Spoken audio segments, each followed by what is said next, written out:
self-doubt and advisors. Hi, I'm Brian Pombo. Welcome back to Brian J. Pombo Live.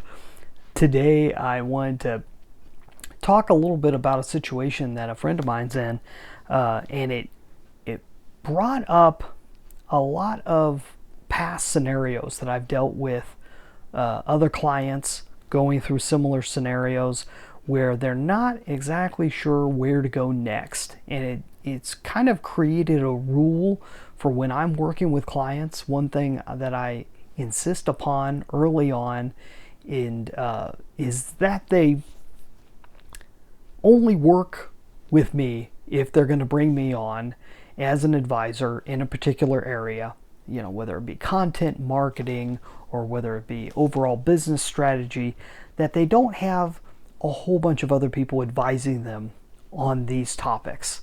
Obviously we've all got different advisors for different things. You may have a pastor for some type of spiritual advisor. You may have a marriage counselor or what have you. But when it comes to working directly in an area that you need help in, and you're hiring somebody to bring on that help, make sure they're your only source for advice other than what you already have in your mind and your own intuition. Because it's tough. It's really tough as a business owner, just trying to come up with ideas on your own. Not just ideas, but trying to come up with the proper pathway.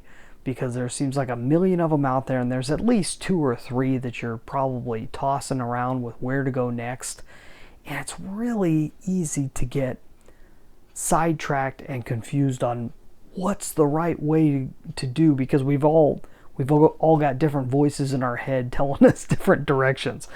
It reminded me, and this is a funny thing, I rarely do this, and those of you who listen and watch on a regular basis know I rarely will quote anything from the Bible, just because people get turned off by that. Now, I'm not meaning to be religious or anything of that sort, but this quote popped in my head, and I went and I looked it up. So I wanted to read this to you real quick. This doesn't have anything to do with religion. This has to do with self-doubt, and it says that the doubter is like the surf tossed and driven by the wind. A man of this sort, devious and erratic in all that he does, must not expect to receive anything from the Lord. Okay, and that sounds like it's religious, but you got to think of, okay, you're not going to get anything good out of life if you're caught in that double-mindedness. Where does it talk about that here? Is this the quote where he talks about here? I thought I had it right here. And I think that was the gist of it there. I think it's yeah, I see what it is. It's a different translation.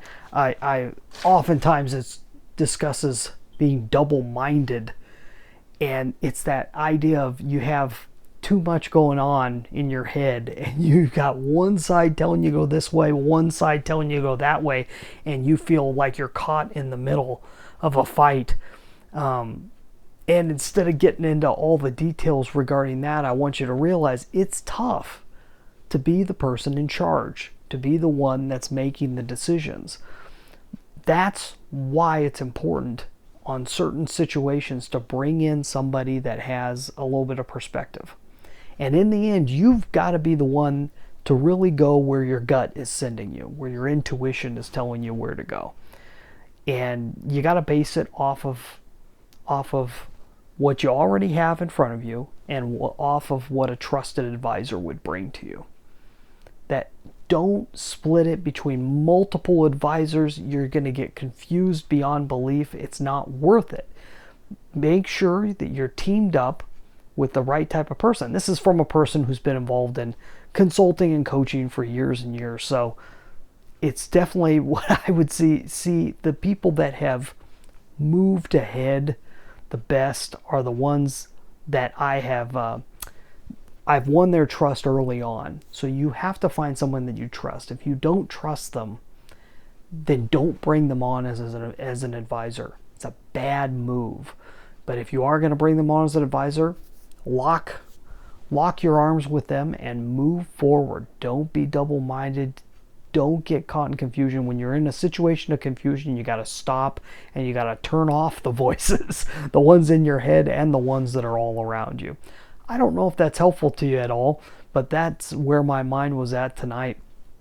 I wrote a book, if you're not familiar, 9 Ways to Amazon Proof Your Business. It has 9 different strategies that you can use over the long haul of your business to be able to eliminate any form of competition. So if you want to find out more about my philosophy, go get a copy of this book. You can get a free copy at amazonproofbook.com. That's amazonproofbook.com. We'll be back here tomorrow night. In the meantime, get out there and let the magic happen.